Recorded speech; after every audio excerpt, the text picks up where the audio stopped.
Welcome back, everyone, to the DreamHack Open featuring Fortnite, where we are now into the exciting conclusion of our European region. It's the grand finals, everyone. We've gone from tens of thousands of players to 1,500 players, now to the top 100. Joining me, calling all of the action, it's Monster D Face and Fallout. Fallout, what did you think of those semifinal games? I absolutely loved it. High caliber play. I'm so excited that Benji Fishy, Mongrel both qualified. Dropped out there. I believe he's only dropped in Discord, though. I'm sure chat can still hear him, though. Chat, you can hopefully hear me okay. I'll let y'all carry it until I get back, though. Sorry about that. All right, Fallout. I'm going to cut you off right now because I can't hear you, but I'm going to go to Monster D Face and ask you, what do you think was the most exciting part about the semifinals? Yeah, just to pick up the way the show pretty much closed out, man. X Squeezy coming through, dropping a near 20 bomb. It was a flawless execution, just showcasing that he's at the top of his game. He's heightened right now as a player. And he's been doing it from FNCS to DreamHack. And I think he's finding his stride, his confidence here now. So we'll see if he can carry the torch through to be a champion today. I mean, you have to be confident after that performance in the semifinals. And let's pull up our top 20 leaderboard from our semis to see where exactly did Squeezier, after that 17 bomb, place. And you can see him, chat, up on top right there with 490 points. That's 73 points ahead of Mongrel, who is considered one of the best players in Europe. In third place, we have Milan. Leo the Crack, we got to watch his perspective a few times, in fourth place. And then we have Kinzel in fifth. But I want to talk about the player that we see all the way at the bottom in 20th place. It's Benji Fishy. Yeah, Benji was a big advocate for solos coming out of the previous season. I think around FNCS Invitational, we saw him really confident in his play style and his performance as a solo player. Moving forwards, he fizzled out a little bit at the recent patches or updates or state of the game. Hasn't quite been there yet, Fallout, but I mean, he's been stepping his game up. Yeah, that's exactly right. You love to see we're right now with Benji stepping up, Mongrel stepping up in a big way. I think this was a must-perform type of tournament for Mongrel, who has obviously been on top of his game for so long, all the way back to Summer Skirmish, Fall Skirmish series, way back when. But now Mongrel returning back to a top 2 finish. That's the confidence boost he needs coming into this final. I'm excited, and I think he's going to have a great showing here. I do want to talk about some of the players that didn't make it through, and the biggest name that has to stand out to me, it's Teak. Teak, who won July's DreamHack Open for Europe, didn't even qualify. Is that something that you thought possible, Fallout? Honestly, no. Teak's been playing so good. He's been on an absolute tear. He won the last tournament. Mr. Savage won the DreamHack Anaheim tournament way back when. Medine has won as well. And of our 3 DreamHack European champions of the past, Medine's actually the only one that's going to be competing today, which makes me a sad commentator. I would have loved to tell that story of our former 3 champions to see who's going to make it. But no Mr. Savage. I don't think he even participated in the tournament. I think he's maybe been a little burnt out or took a bit of a break. But I'm excited to see how the gameplay goes. I just want to jump in on Teak. I feel like his struggle, even for the last DreamHack, is qualifying, like these qualifying days. He does so well on grand final stage. If I'm not mistaken, the FNCS grand finals, he didn't make it to the final stage either. He fizzled out in the qualifier stage. So it might just be a tendency for him. It might just be his hurdle that he needs to overcome. We know he can do it in the top 100 custom games, but it's that middle game, that middle ground that he's struggling with.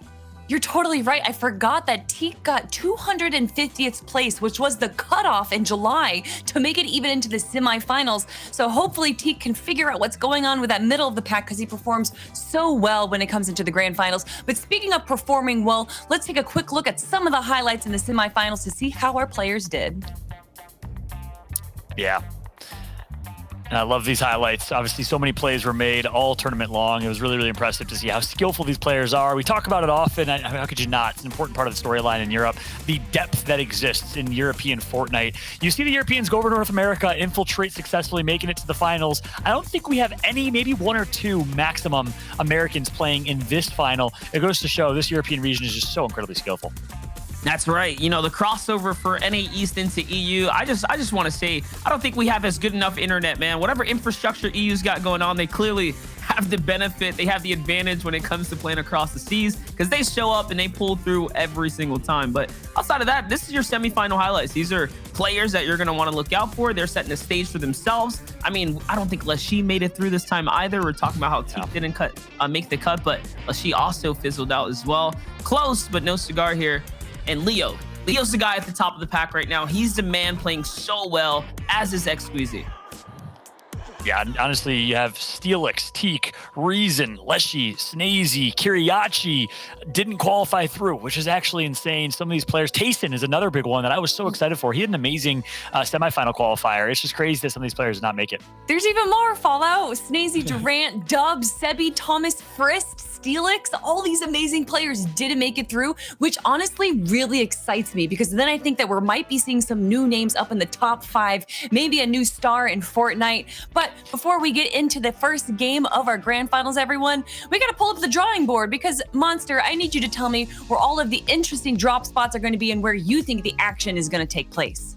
Yeah, absolutely. I want to start off by bringing you guys this focus right up here. Look at that green box just northwest or to the western portion of Steamy Stacks. This is where Teak was landing in the last drop spot. And then we talk about Tayson not being here. He lands in Steamy Stacks as well. So two champions, Teak, the DreamHack Finals champion, Tayson, FNCS champion. These are 2 drop spots that are open. This northeastern portion of the map is completely free now of championship players that are not there. So I'm thinking that's going to be a strong drop spot Fallout.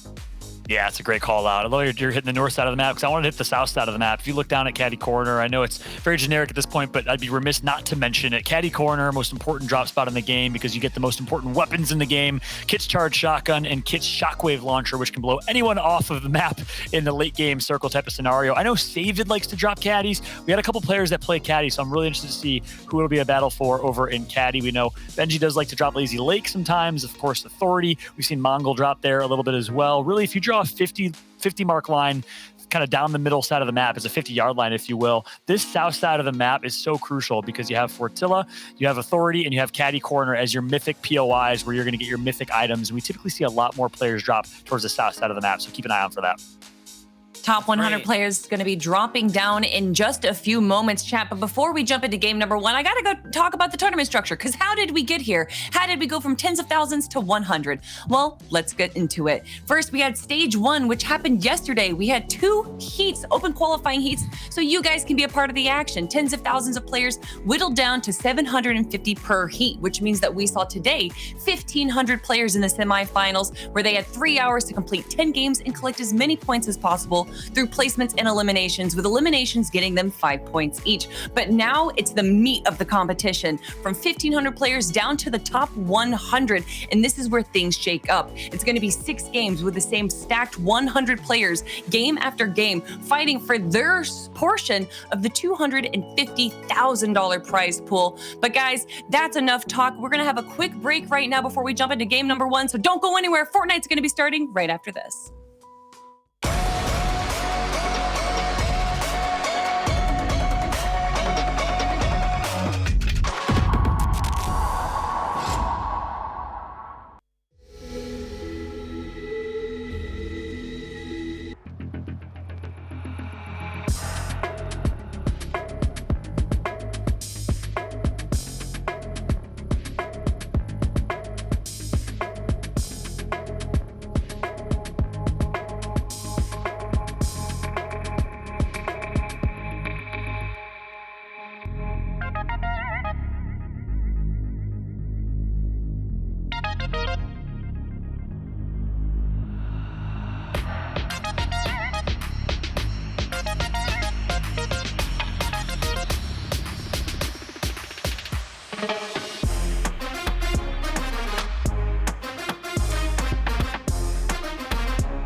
Welcome back, everybody, to the DreamHack Open featuring Fortnite. Fallout here, joined alongside the one and only, the man himself, the brains of the operation. It's Monster D-Faced. How you doing, my friend?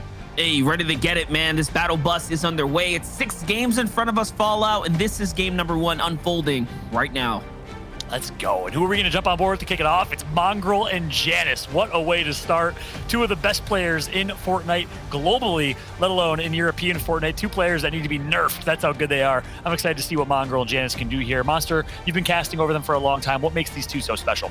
Well, let's not forget, Janice, FNCS Invitational Champion, already has secured himself a crown. Mongrel, on the other hand, hasn't quite done that yet. Today could be his day, coming 2nd place out of the semis, which was absolutely stacked. Some of the biggest names not qualifying through, just showing you guys the level of competition even on the qualifying rounds are ridiculous. So now it's a matter of how is Janice going to set things off? Is he going to be able to set the pack for himself, the pace for himself? He is. And can Mongrel do the same? Yeah, that's exactly right. Speaking of stacked, it's going to be a stacked stop over in Steamy Stacks as we have 4 people dropping there. We know Tayson likes to drop Steamy Stacks as well. Tayson's not playing in this tournament. That's one of the players we mentioned that did not qualify. Unfortunately, we love watching him play. And so even without Tayson in this lobby, 4 people in Steamy Stacks is stacked. That's a good start for Janice, though, as we're now jumping on board with Enterprise's very own Trulex. We all know what Trulex is capable of. And not only that, I just want to also briefly mention Mongrel going for Caddy's Corners loot this game 1 instead of Authority, so he's already mixing things up. Trulex, someone who's at the top of his game lately too, is looking to be aggressive right now, so we're going to see some big names colliding soon. These are paths that are going to be just going against one another just based off of where they're dropping. So this semifinals, this grand finals, excuse me, is already shaping out to be so intense, and it's going to get even crazier now as we're looking at SD versus Trulex here. Trulex has the advantage. SD's on the run right now. I love what I'm seeing from Trulex. So such strong aggression, and in the middle of that aggression, he's like, I'm gonna pause this fight. I'm gonna slow down and take this mini, just guarantee the win. Even though he had a great situation and was in a great position, had the advantage in HP, he still makes the smart play, still makes the textbook play. I love that. Meanwhile, we got Mongrel taking out some AI here. I got excited thinking that was an actual person for a second, but look what we're seeing so far. We see aggression coming through from Janice and Trulex. Take notes if you're an aspiring Fortnite player. Even though they're in the final against the 100 best players in Europe, arguably right now, they're still playing with the same level of aggression as they'd play if it was the first round of a qualifying round. That's right. On the other side, though, someone's a lot more passive right now. Benji Fishy. This is the 3rd drop spot I've seen him swap up to. Yeah. It was Retail Row before. It was Loot Lake after that. Now he's in Slurpee Swamp, showing that it doesn't matter where he wants to play. He's going to choose it. He's going to king that location. So it's Queasy on Benji. Queasy's been landing here for a long time. This is going to be a very interesting engagement, very interesting endgame. Both of these pros do respect one another. So I am curious to see if we're going to even ever see them fight in the early game.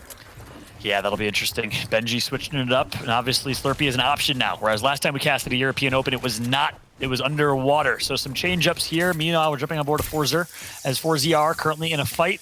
We'll see if he decides to take this, but already down to 88 players in this lobby, Monster. This is a pretty aggressive early game. A lot of players not giving the level of respect you'd maybe expect in early game from a lobby with 100 stacked players.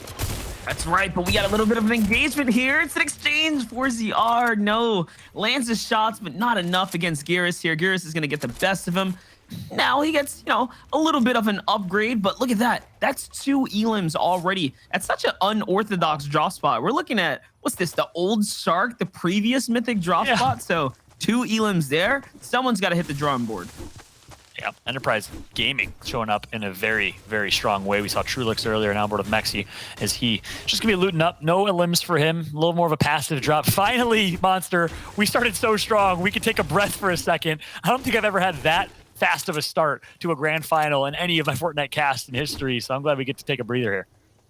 Fallout, listen, it's the EU region. They show up, and they show up big every single time. Facts. I mean, look at how many players have dropped, like you just mentioned. And I do also want to take my hats off to to the orgs like E11, picking up players like Revsguard on top of their game. You mentioned Enterprise Gaming. They're killing it right now with their roster of players, all of which have qualified through to the grand finals, most of them here. So one of the most stacked rosters, one of the biggest presences in Fortnite right now on the EU region. That's exactly right. Meanwhile, we're going to jump right into an engagement here between Toos and Refscar. These are 2 quite notable players. If one of them gets eliminated this early, that would be huge. As you mentioned, Refscar in his debut under E11 up against Toos, the Russian of Gambit. Gambit, well-known esports organization as well. Speaking of which, look at that. Beautiful crash pad play is going to come through from Refsguard. He's going to get right into the box of twos, playing with such aggression. The theme of this game so far has been in-your-face style of play, and Refsguard's going to do the exact same thing as he comes out on top with an elimination. There you guys have it. Listen, the last time Refsguard showed up to a major solo tournament, it was the Boogus Cup. He came 3rd place. He's shown that it's no fluke for Refsguard. This is why he was signed. This is why he's picked up. But can he take an actual major tourney? This would be a big one under his belt right now. He's off to a very strong start. This entire qualifying session for him has been so good as well, from NA to now EU. Let's see what he can do as things kind of continue to cook up here. But now, back over Lazy Lake here. It's Flois who's got control right now. There's so many players nearby. Yeah, that's exactly right. So many players in the vicinity, and just north in retail looked like there was some action as well. Refsguard got that elimination on Toos and got rewarded with a supply drop as well. So I think Refsguard's in a good position here. You mentioned he hasn't necessarily been able to perform in a major tournament, and you're right. You know, he's made it. He's qualified. He's definitely in the upper echelon. I'd put him in tier 1 as top in terms of being a top player, but he's not in that S tier yet. He's not in that God tier. He hasn't won a ton of majors. He got 67th place in our last DreamHack Open. I'm excited to see what Refsguard can do this time around, but this time we're on board with Flois. Looks like an engagement going to be ensuing. Yeah, and I can only make that, connection to players like Coop, who finally broke the mold, right? It was there, but now when you get that first championship under your belt, is it easier to get your next one when the pressure's off? I don't know. He's done it before, and that's the challenge for some of these guys too, is right, getting over that hump and making that kind of transcending, right? Transcending yourself as a player, as a Fortnite player, and getting your confidence. And now we have a little bit of a box fight, and oh my gosh, the beautiful reads from Knight here to best Flois in a 50-50. Man, and I keep talking about this aggression early on. I don't know if this is just a very strong and aggressive start, if Europe's gotten a lot more aggressive and fast-paced, or if our observers, our production team, is out of their minds, because we've been catching every single engagement. I love the action so far that we've seen. If you're just tuning in for the first time and just joining us as we're gearing up for this grand final, welcome. Fallout here, joined alongside Monster D-Face, your casting duo for the grand finals here. It's a pleasure to be back in casting with DreamHack, as we've seen such good gameplay so far in our qualifiers. We had an amazing European finals last time around, and something tells me here, Monster, we're gonna have an even better one this time around. That's right. Things are off to a strong start here. EU never letting down. Definitely the best region when it comes down to covering the highest quality of Fortnite content. Sir. I'm an advocate for them on social media. I publicly say it all the time. This is my favorite region to watch Fortnite. You and I both. I think that's why we keep getting signed to the European finals, because you obviously know I got my love for Europe. 100%. I'm totally with it, man. I got a lot of love for the European region, obviously. Originally coming from Europe myself. So big shout out to all the Europeans that are watching right now, whether you're from the UK or CIS Eastern Europe or Central Western Europe. Big shout out to each and every one of y'all. Thanks so much for hanging out with us today. We're excited. We're going to be bringing you the hype. We can promise you every single game, every single engagement. We'll be bringing the noise. We'll also be bringing the vibes. We're going to be having some fun as things are slowing down here. Now we're on board with Blake, BDS. That's right. And you can just tell from the zone favoring this middle section here. That's why so many players are looking to migrate towards the center location. The lake now being the hot spot for that rotate on through. Blake here, though, is in a big world of trouble as he gets tagged a few times by Milan. Milan has been scary lately. The confidence from Milan has been ridiculous in this solo season. There was a time where Milan was just not very relevant. He was falling out of the question when it came down to top tier Fortnite players, but not lately, not recently. Solos has been his jam. How's he gonna do? And yes, there it is. This is why. Just look at the aggression right here. On the grand finals day, Fallout, showing like this is another day, another walk through the park. Yeah, Milan's going to say, damn straight I'm back in the mix, Monster, as he comes out huge with a nice pick right there over Blake. And I love the way he won that, too. Didn't give Blake a chance to reset. Didn't give Blake a chance to breathe. Knew that he was down to no shields and was able to get the elimination. Some nice wall swaps coming through from him as well to close that one out. Now we're on board with Lanouf. You guys all know Lanouf. You love Lanouf. He's one of our winners of the qualifiers from last European Open. So he's showed up strong in the qualifiers. He could show up in the finals as well. We'll see if he can start strong and write a different story this time around, as he's now in an engagement. He knows he has the advantage, and he's going to start to play with aggression, much like Milan did moments ago. One more shot should do the trick. That's right, and here's Lanouf trying to push through. Like we said, it's all a matter of closing it out, and yes, he's going to find the hip fire shots that he needs. That's going to be the first 5 on the board. Put him up there with the rest of the Titans in the field. He's starting things off very strong, and this right here is probably one of the bigger engagements we're going to see in the game 1. It's Refsguard versus Become Legends Anas. Anas has been so good lately, crushing everything that he touches, making top 10 finishes and appearances. Can Anas take on the Refsguard, or will they respectfully totally disengaged from one another. These are two players that are fearless right now when it comes down to PvP. Box fight situations, Fallout. Yeah, you're spot on. Monster, you set up this engagement so incredibly well. The story is certainly set. We already talked about Refsguard earlier, and you just laid it out for Anas as well. Two Titans will meet.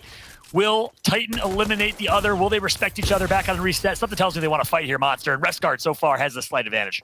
He does, but they both get tagged. They exchange the respect. That's what I'm talking about, the reset here. It's time to go for round 2. That's they both pop their shields. It looks like they are perfectly evenly matched, not only in forms of skill, but in forms of confidence as they heal up. And now Anas getting aggressive here with the crash pass, trying to break his way through. This is a predictable one for him, though. He knows where he's at as Refsguard's then paused himself. Loses the wall. This is not looking good, but okay, the wall exchange here too. This is a back and forth engagement between the two. I'm so scared because this has to end in one way or the other. No. Ooh. And Anas is going to get tagged now. It's Refsguard who has the advantage. That's exactly right. Refsguard doing a really, really good job recognizing, hey, I have a tactical shotgun. That's way better for this box fight. I think Anas had a charged shotgun, if I saw correctly. So we saw them, like you said earlier. It's going to be Refsguard who gets the elimination. Brilliant job from him. The fight started, like you brilliantly called, Monster, with two heavyweights delivering haymakers to each other. They both had to back out and reset. And Refsguard says, you know what? I'm back in the fight. I'm back in the mix. He starts delivering jab after jab after jab and ends up coming out on top in that one. Absolutely. And you saw a brief glimpse of Mongrel there listening into the fight, catching wind of the elimination feed. So you know he's still in the game. He's still in the standing at retail row. Here's Leo, the star of the semifinals qualification bracket. He was killing it, crushing it, picking up multiple victory royales there. So definitely on his stride today. Talk about mentality being the success factor, the key ingredient to being a solo player. He's got it today, and that's the scariest part because Fortnite's about whether or not you're on your game that day.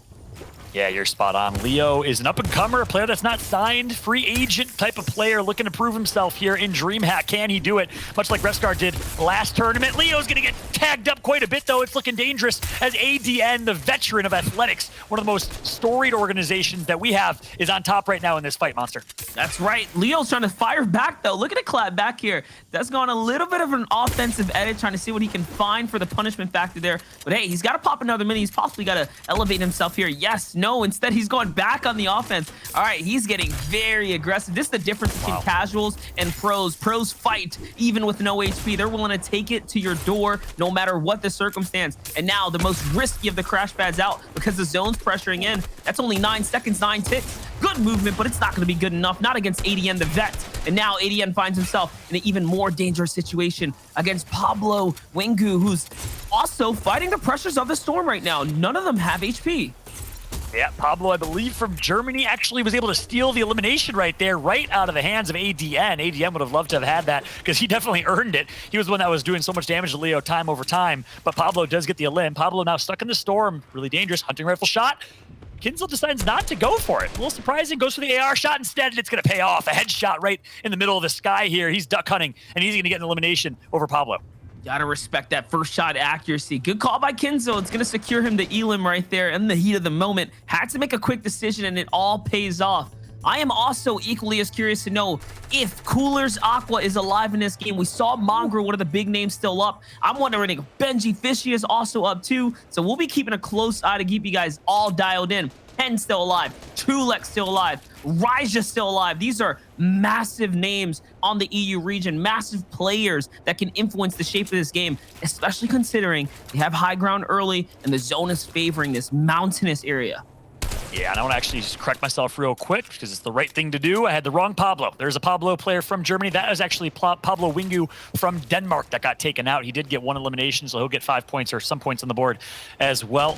So stand corrected there. Meanwhile, we're on board with Riaser, a player that we had a chance to watch in the finals. Andalex alive as well. Arguably top player in Europe, top 3, top 5 player in Europe right now. He's been performing so incredibly well over the last year, 2 years. On board with a couple players that are nearby in the vicinity. We'll see if they continue to respect each other, if they just box up with 1-by-1s. I don't think we're going to see a fight here. We're dwindling down to the 3rd, if not 4th storm. I think things are going to slow down here a little bit, Monster. Absolutely. This is that time in Fortnite where things start to collapse on top of one another. Players got to start focusing on their rotates, not their fighting, honestly. And that's the question answered there. Is Benji alive? Benji Fishy is alive, making his rotate right now to the higher grounds. He's got Queasy on his heels there. That's an engagement we saw happening earlier. Very likely for the two to both make it out of the Slurpy Swamps. We saw them both land there, so it is kind of cool to see them both survive it. And now, look, Casper just gets deleted. We're getting too close to Raja's territory.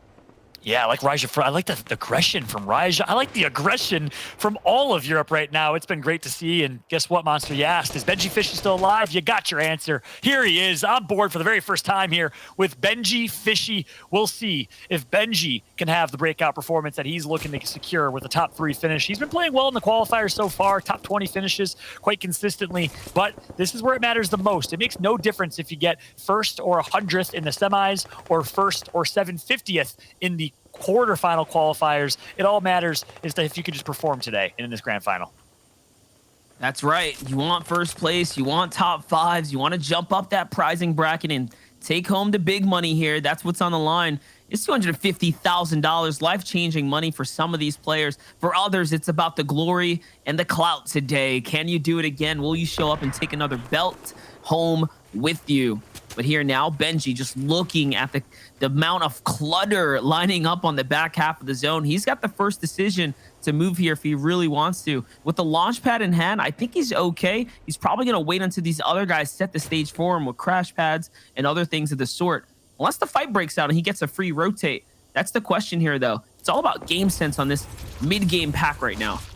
That's exactly right. Benji Fishy, some quick stats for y'all. Averaged 3.2 eliminations per game. In the semifinals. He's going to get an elimination. That's his first over Doko. That's a big pickup on Doko, a player that's been playing consistently and qualifying consistently over in FNCS and in DreamHack. So nice pick right there for Benji. 3.2 elims, and on average in the semis, you can expect that to be a little bit lower in the finals, just because typically in the finals you have a higher caliber of gameplay. But don't count out Benji Fishy popping off even more than that here in these grand finals, as we're now on board with ADN. ADN playing so risky right now, just walking into the wall there, checking literally if someone was there. And yes, Mexi was in it, so he's gonna entry his way in. That's the key to all doors, the key to all boxes, the crash pads. You're seeing ADN beautifully put them to use now. 3 eliminations into the mid game. That's massive. Guys, for solos, 5 elims is a lot. 3 elims in the mid game is ridiculous. Absolutely insane. And if you can make it to late game, you all know the adage that we always talk about. It's, hey, make it to late game because you're guaranteed to get at least 1, 2, 3 eliminations on rotations. And when we get to kind of those late game tunneling or ratting type of situations. So in a good spot is ADN. And keep in mind, Monster, he actually got the pick stolen by Pablo Wingu earlier. He could have 4 eliminations right now. At least he definitely has a couple assists. I didn't even think about that, but you're totally right. You're on the money with that call there. He is doing something that no one else is doing right now. And I mean, it's looking like it's paying off so far for him. He's well in ahead here just off of elims. But will it pay off? Will it be able to be enough for him to make it through to endgame? That's what matters most now. This is where placement is going to be more important than elims than anything else, because you want to be positioned for the victory now.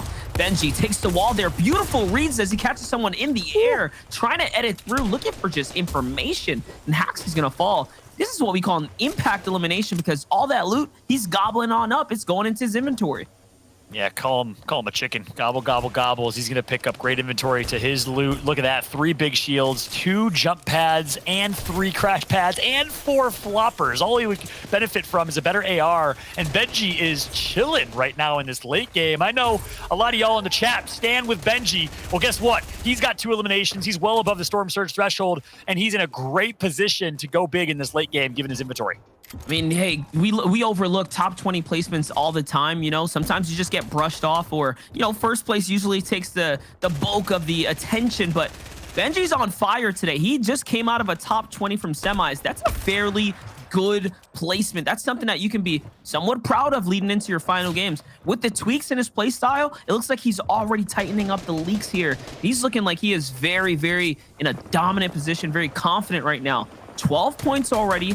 2 elims is good, especially considering he was able to pick up all that material. So look, he's comfortable right now for this half in, half out. He's already in it safely.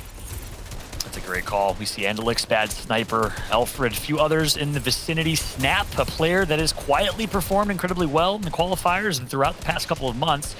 One player just got to pick a Squeezier. That's our champion for the semifinals. And by the way, he did it in a decisive way. One of the best average placements with 26 places is average placement. 5.4 elims a game. Squeezier played out of his mind in the semifinals as the best Slayer, the best person to pick up the most amount of elims per game. I'm excited to see what MCES's very own can do coming from France. You're already seeing the elims trade hands there. Players like Marku just finding one. Mongrel's going to light up the Septos in the feed there as well. So look at the exchanges that's happening on this first full moving. This is only leading to the half in, half out. Full movings here coming in now to 6. So in 8 seconds, we're going to know how many people are going to have to do the big cross. Benji, with this impact elimination, has acquired himself 2 crash pads. That basically mean he has 2, maybe 1 free zone in front of him just off of that alone. And he has that launch pad, which he has double of as well. So this is all huge here. Now, your duo FNCS champion here and Dilix on the other hand, looking to do something massive here. Also with 2 crash pads means that he can definitely play for that end game too, and the launch pad as well. So he's set up for success here. But what he doesn't have Fallout is material. He needs so much more of that, and that's why he's looking for the battle right now.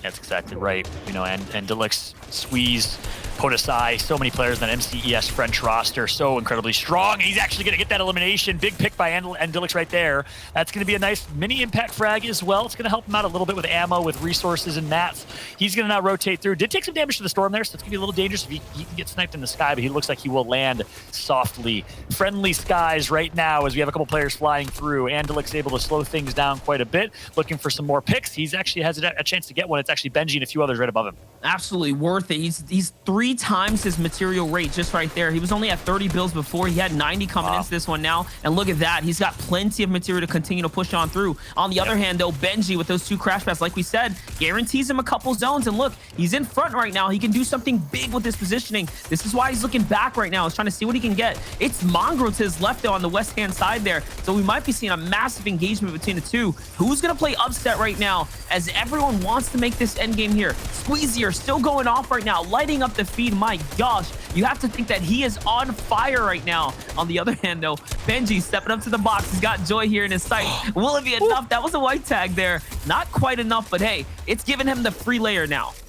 That's exactly right. Benji has this entire layer to himself. Going to drop the launch pad this time. So he's going to hold on to the crash pad for either another rotation or a chance to take someone's box or to disengage kind of as a get out of jail free card. You continue to see Save It at the top left, the Irishman popping off with an elimination as well. So here we go. We got Mongrel. We got Benji. We got the reigning champion from the semifinals, Squeezier, still alive in this one. So many Titans in this late game. It's going to be a crazy finish here, Monster. Yes, that's right. And Mongrel on height is scary right now. That's such a strong position. Second place in the semis on hype for game 1. That is ridiculous. His biggest threat right now is Benji, who's right underneath him, and he's looking up. He's looking to turn that focus possibly towards Mongrel. That's height, second height. 2 of the biggest names in Fortnite right now for the EU region and honestly worldwide in general. Now we get the 2x shot. Benji gets taken out. It's up to Mongrel to do it here on height, and he's got some company. He's got multiple players, shockwave launcher in hand, all rockets as well. This is very much his game to lose right now. If he makes an error, he should be able to walk home with his victory if he plays it passive, or he can turn up right now, get that gas pedal going, and get these frags too. Option is his. He took the words right out of my mouth. His game to lose, undoubtedly. Mongrel returning to pure form in the DreamHack Open. He dominated the semifinals with the second place finish. I'm excited to see if he can close this one out with high ground. But in the meantime, I want to jump on board to Save It. Save It, going to find one that's going to be Riyasser. Nice pick from him. God. He gets another one, turns around and gets a second. Can he get the third? This time, yes, he does. A triple kill coming through from Save It. He's going to get the 3K. Save It going crazy right now. He couldn't qualify the first time in Heat 1. He pulled it through in Heat 2, and he's showing you it's no fluke. He deserves to be on the grand final stage right now. That was ridiculous from him. 4 elims now, 20-point boost. Oh my gosh, that's crazy. We got to get a replay of that at some point because that was disgusting. 3K from Save It, and he's not done yet. He's going to get some great tags. Tags for all blues on Jaspe. Can he get the finish? Oh my gosh, he's going to connect. One more shot is all he needs. He's going to get it. This guy is on an absolute running rampage right now. This is insane. Savin's showing that he's feeling it right now. This is the momentum you want, that you hope for. Can he find a 6? It's Nightles on his own. It's going to catch up now. Wait a second. Someone's coming into the box. The edit down. It's Kinzel here in the end game as well. It's going crazy, but that's all right. Savin can be happy, although he stepped back to the lobby with the top 5. Mongrel still has height, and Kinzel finally falls. Here's our final 3 engagements. This is undoubtedly Mongrel's game. We said it was his to lose, and he performed perfectly. I can't see a world where Shuzi wins this. Mongrel has the HP advantage quite significantly, and there's it gonna be. Nice job from Mongrel to close this one out. Yes, he will. Ladies and gentlemen, Mongrel is the champion of game number 1 with 3 eliminations. Your favorite player, Mongrel, does it. Keeping it up and doing it just like that. But don't worry, guys. We'll break this down when we return after this short break.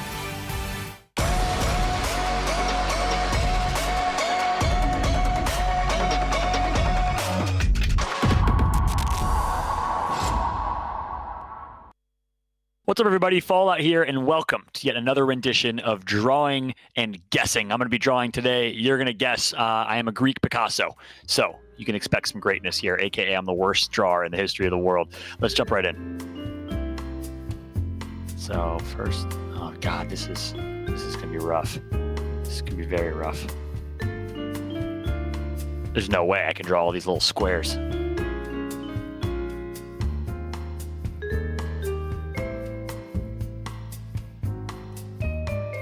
Okay, imagine these squares continue. And because this is a ridiculous ask, I'm going to give hints. I'm going to cheat a little bit.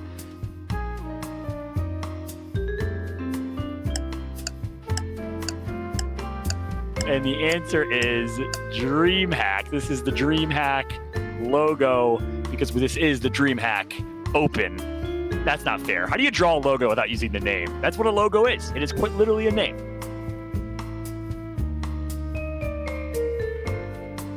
And then over here, this is going to be the fastest drawing ever. Watch this.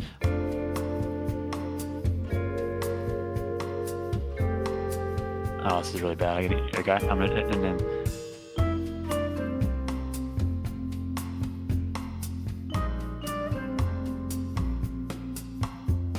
by taking this, and then that's a person. And that's all. That's honestly all I have. I am the world's worst artist. Kelly's about to roast me. I know for sure it's going to happen. If you guessed a glider gun, this one right here. If you guessed a glider gun, you are correct. It is a glider gun. Glider gun, clearly. Oh, this is a cartoon rendition of what I'm supposed to be drawing right now. Okay, so cartoon. Think cartoon here.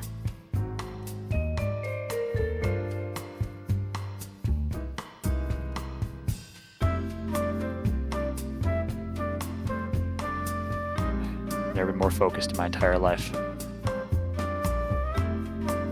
Oh God, this looks like a sea creature, but it's not a sea creature. Big ol' ears, and then this. I should have done this one first. This totally would have given it away. And boom! All right, for being the world's worst drawer, are you a better drawer than a first grader? The answer is no. That is a rabbit. If you guessed a rabbit, you're correct. Again, really a solid rabbit. But that's actually a rabbit in my nightmares. That's like a murderer rabbit that's out to get me. But that is a rabbit. If you guess rabbit, you're correct. Well, that's going to be it for me in my rendition of DreamHack Open Drawing with Fallout. We got some more Fortnite greatness coming to you after this.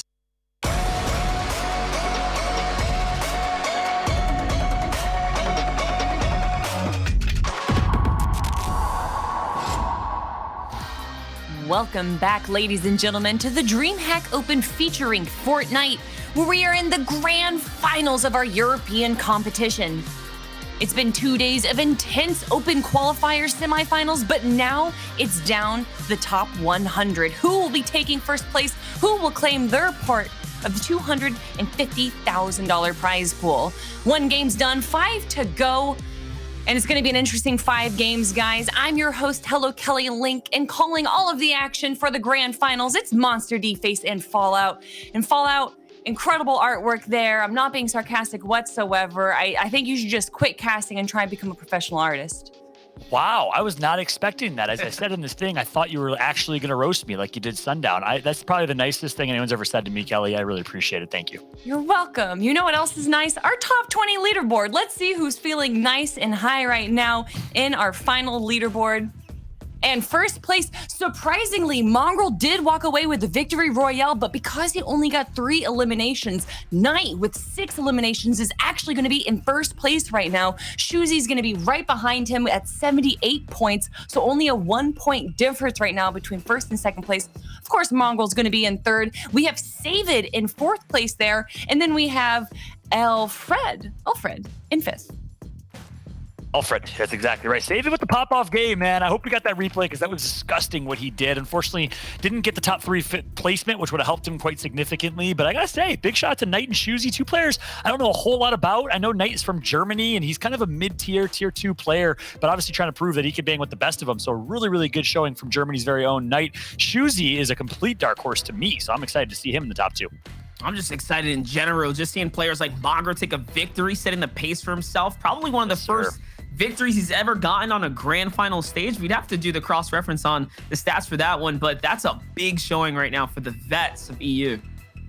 Yeah, I was trying to quickly look at where Mongrel is placed right now, but a few other names that we saw on the top 20 leaderboard, Janice, Bad Sniper, and then Benji Fishy in 20th place right there. So we do have a few new names. That's something that we actually talked about at the start of the show, that with so many big names, something like 15 of the top players didn't qualify to our grand finals. We might actually see a new top player emerge from our grand finals here. But I do want to talk a little bit more about these new players because everyone's watching right now. They want to learn from the best. Fallout, if you had one tip to give to new players that are trying to become pro, what would you tell them? Kelly, this is why you're next level as a host. That's an awesome question. I love that question. My answer would be, and I actually talked about it a little bit in the cast, is you have to play with the same level of confidence in the grand finals as you would play in the qualifiers, as you would play in pubs. If you don't play with that confidence, why are you even there? Treat every other gamer tag in the lobby like players A, B, C, D, E, F, G, not like you're playing against Benji Fishy, Mongrel, and some of the best players in the world. If you let it get in your head, if you get intimidated by the caliber of the players, of the skill of the players that you're playing against, you won't make it. You got to play with confidence. You got to play with aggression. Well, if there's any intimidation to be had, it's going to be from the highlights that we got to see from game number 1. So let's pull up the highlights right now to see what exactly is intimidating our players. Yeah, I love so many highlights, so many moments. Monster, I know there's a lot of great ones. Which ones are your favorite? Hey, man, we saw it. We cast it over. It was that end game pop-off test. This is the full catch-up, guys, from game number 1. If you guys are just tuning in, we're just finishing like literally one of the most hyped games probably of the day. Yeah. And then we saw some of the biggest engagements as well. Refsguard taking out Tooth. Refsguard also took out a Nas that game. Let's not forget that. And just in general, crazy engagement between some of the best players. Yeah, I'm going to call Refsguard the Titan Slayer because you're spot on, man. To take out Gambit's Toos and BL and Nas, those are 2 huge picks from Refsguard. So I liked what I saw from him, but unfortunately, he couldn't make it to the late game. He got taken out. We didn't see exactly how. A strong mid game, a strong start, not a strong finish as we see some other aggression. And you said it. It was an amazing game 1. Hands down, one of the best games of the day we've seen. That has to be one of the best casts of Fortnite and games of Fortnite I have had a chance to cast over. It was insane. And you see it in the replays here. Look at how many plays there were. Look at how much aggression there was early and the beautiful hunting rifle shot coming through it all. If you like close range in your face box fights, or if you like long range hunting rifles types of plays, we had a little bit of everything for you. That's right. And just talking about Knight, you saw him. That was one of the first engagements we watched at the start of the show. It was Knight inside of the loot lake there, doing his thing, taking players out, the lazy lake, excuse me. I'm always going to mess that one up. It's lake on lake action, but you get it? So like Knight was the one. He was the one doing it. And then he also took out Refsguard. So that kind of answered the question for us in the highlight package. Knight is creeping up. Early game elims, mid game elims, obviously end game pop off and play some points to match it. That's the perfect player. I mean, speaking of the perfect player, or maybe more so the perfect play, if there's one play that stood out in game number 1, it is definitely Savid's triple kill right there. So let's pull it up to relive the action. So glad we caught this. Look at this. Has to 180. Here's something. It's Riaster. Turns around, pulls the 180 again, gets the pick, and then, of course, the 3rd pick to close that one out. And he's not done yet. He continued. Actually, we're going to see the replay back a second time. Look at this in slow motion. beautiful plays, the stair, quick drop, the quick break of the wall, and immediately infiltrates the box of Andalix. Massive plays from Savid, and he got an elimination right after that as well, Monster. You play Fortnite competitively, you know all about it. What has to be going through your mind or maybe through your veins to be performing that level? I was just going to say, Kelly mentioned triples. I saw nothing but triple digits. Those shotgun shots were on the money. Heat of the moment, all headshots, big 100 plus. That was just beautifully done. And to answer your question, Fallout, about Mongrel, he's gone 26th place in the FNCS Invitational. He only got 46 in EU for July's DreamHack Open. And then the most recent FNCS, he's got 16th place. So it definitely seems like Mongrel is on this uphill climb right now, definitely rising the ranks. And I'm excited to see how he's going to be performing in game number 2, everyone, which is going to start in just a few moments. Don't go anywhere, chat. We do have a quick break, but when we get back, it's going to be game number 2 of the grand finals.